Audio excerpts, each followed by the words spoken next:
नमस्कार शेतकरी मित्रांनो, बंधूंनो. आज आपण अ, भारतीय हवामान आणि भारताच्या आजूबाजूला काय सिस्टीम चालू आहेत का आणि त्याचा परिणाम आपल्या साऊथ वेस्ट मान्सूनवर होणार आहे का? सकारात्मक किंवा नकारात्मक? आणि याचा परिणाम म्हणून राज्यात विशेषतः मराठवाड्यात पाऊस पडेल का? या सर्वाची माहिती आपण पाहणार आहोत. मी राजूभाऊ उगले, राहणार कोठाळा, तालुका अंबड, जिल्हा जालना. मित्रांनो, या ठिकाणी आपली ही उपग्रह प्रतिमा दिसत आहे. मी दोन रेषा तुम्हाला मारलेल्या दिसत आहेत. ही एक रेषा आहे, हिला आपण आयटीसी झेड म्हणू. यामध्ये मोठ्या प्रमाणावर ढगांची गर्दी, ढगांची दाटी असते आणि ही आयटीसी झेड मित्रांनो दक्षिणेकडे आहे. ही जेव्हा उत्तरेकडे शिफ्ट होईल तेव्हा राज्यात पाऊस वाढतो. दक्षिणेकडील राज्यात पाऊस वाढतो. त्याचा परिणाम म्हणून महाराष्ट्राच्या दक्षिण महाराष्ट्रात पाऊस वाढतो. अद्याप दक्षिण महाराष्ट्र खूप मोठ्या प्रमाणावर पावसात तूट आपल्याला जवळपास दिसून येत आहे. 39 घरात ही तूट आहे. ही दुसरी रेषा मित्रांनो तुम्हाला मारली. या ठिकाणी मोठ्या प्रमाणावर ढगाचं एक आच्छादन तयार झालेले, अगदी जपान पासून ते आपल्या हिंदी महासागरापर्यंत हे पसरलेले. ही आयटीसी झेड रेषा मित्रांनो इक्वेटर, ज्याला आपण विषुववृत्त म्हणू, या विषुववृत्ताला समांतर आहे. त्यामुळे ही जशी वर शिफ्ट होईल, जसं जसं सध्या मान्सूनचा जो मुख्य आस आहे हा गंगे मैदानामध्ये शिफ्ट आहे. त्यामुळे मित्रांनो मोठ्या प्रमाणावर इंडो गंगे मैदानामध्ये पावसाच्या ऍक्टिव्हिटीज चालू आहेत. अगदी जम्मू काश्मीर पासून ते बिहार पर्यंत पूर्व उत्तर राज्यामध्ये प्रचंड प्रमाणात हाहाकार पावसाने माजवलेला आहे आणि माझ्या मराठवाड्यामध्ये अद्याप पावसाचा थेंब सुद्धा पडायला तयार नाही. हे सर्व गोष्टी निश्चित बदलतील.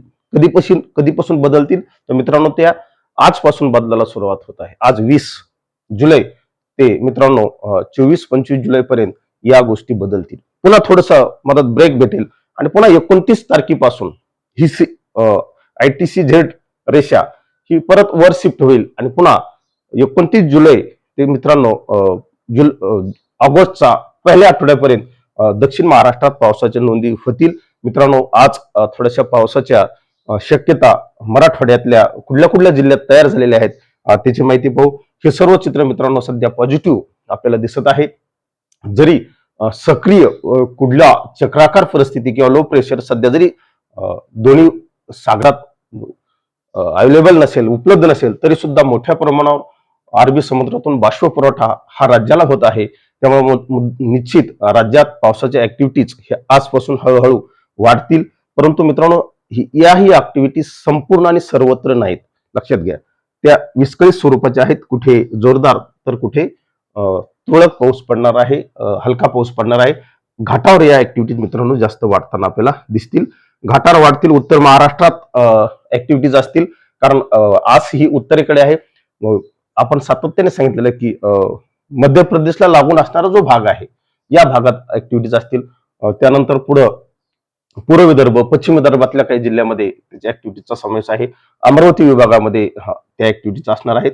यामध्ये मित्रांनो नंदुरबार, नाशिक, धुळे याचा उत्तर भाग पावसाच्या ऍक्टिव्हिटीज असतील आणि गुजरातचा कोपरा, नंदुरबारचा विशेषतः त्या भागात पावसाच्या ऍक्टिव्हिटीज येणाऱ्या 2-4 दिवसामध्ये निश्चित वाढणार आहेत. उर्वरित महाराष्ट्रात मित्रांनो हलका ते मध्यम पाऊस होईल. कशा पद्धतीने मित्रांनो जिल्ह्यात मराठवाड्यातल्या कुठल्या जिल्ह्यात येणाऱ्या 22 तारखेपर्यंत पाऊस पडेल. मित्रांनो धाराशिवला पाऊस पडणार आहे. लातूरला, कारण हा लातूर मित्रांनो कर्नाटकला लागून असणारा भाग आहे आणि त्यामुळे अगदी आमचे काही औषधाचे मित्र औसा अगदी बॉर्डरवर किल्लारी जवळचे त्या भागात पावसाचे ऍक्टिव्हिटीज होणार आहेत. नांदेडला होणार आहेत, हिंगोलीमध्ये होणार आहेत, परभणीमध्ये होणार आहेत. जालन्याच्या मित्रांनो काही भागात ऍक्टिव्हिटीज वाढतील, कारण बीडमध्ये ऍक्टिव्हिटीज वाढणार आहेत. छत्रपती संभाजीनगरच्या उत्तर भागात चांगल्या पावसाच्या ऍक्टिव्हिटीज असतील. त्यानंतर पश्चिम भागात यामध्ये गंगापूर, वैजापूर, येवला वगैरे हा परिसर आहे. म्हणजे एकूण जर मराठवाड्याचं चित्र पाहिलं तर येणाऱ्या 3 दिवसामध्ये 22 तारखेपर्यंत मित्रांनो हलका ते मध्यम क्वचित ठिकाणी जोरदार पाऊस होईल. परंतु सर्वत्र आणि सार्वजनिक पाऊस सध्या तरी राज्यात नाही, कारण तशा प्रणाल्या बंगालच्या उपसागरात नाही, अरबी समुद्रात नाही. या सर्व कारणामुळे राज्यात पिकांना जीवनदान देणारा पावसाची अपेक्षा शेतकरी करत आहे आणि तेवढाच पाऊस आपल्याला निसर्गाकडून सुद्धा हवा आहे.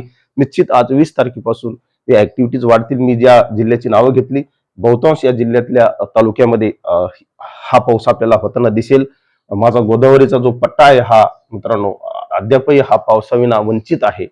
खूप दिवस झाले पाऊस नाही.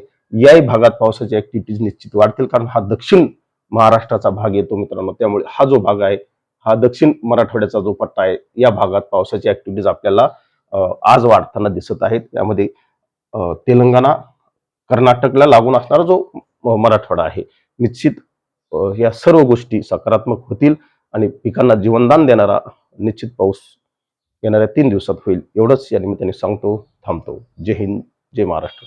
अधिक माहितीसाठी भारतीय हवामान विभागाला फॉलो करा. धन्यवाद.